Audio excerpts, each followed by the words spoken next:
Did you know that at this very moment, you may be part of a global phenomenon affecting up to 80% of individuals under the age of 18 and 40% of those over 65? That's right. Today we're discussing loneliness, a silent tide that's sweeping across our society, often unnoticed but deeply felt. Now picture this. You're in a room bustling with people, yet you feel a void as vast as the cosmos.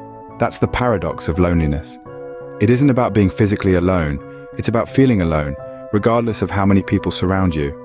In this video, we dive deep into the psychology of loneliness. We'll explore why it's more than just a momentary feeling and how it can shape our lives. But it's not all doom and gloom. We'll also uncover strategies to overcome loneliness, all backed by the latest psychological research.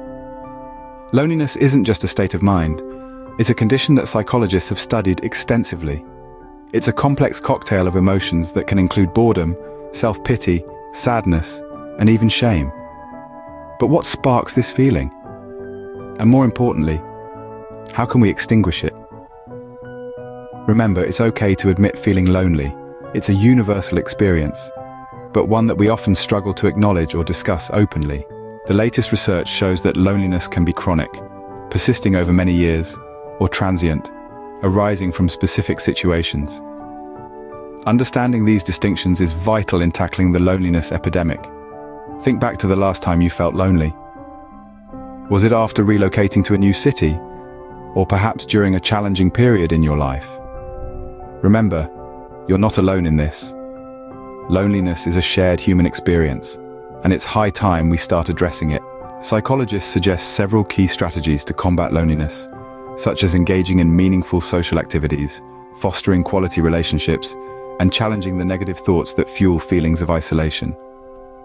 Research also shows that engaging in active solitude activities like writing, listening to music, or exercising can help mitigate the symptoms of loneliness. What if the solution to loneliness begins with a simple step? What can you do today to feel more connected? Here's a thought. Reach out to a friend, start a new hobby, or join a community group. Small actions can lead to big shifts in how connected and fulfilled you feel. In conclusion, it's time to break the silence on loneliness. Share your story, lend an ear to others, and remember, reaching out isn't a sign of weakness. It's a step towards unity. Together, we can turn the tide on loneliness. Remember, loneliness isn't a life sentence. It's a signal, an invitation to reach out, connect, and enrich our lives with the warmth of human companionship. Answer that call. Your story matters. You matter.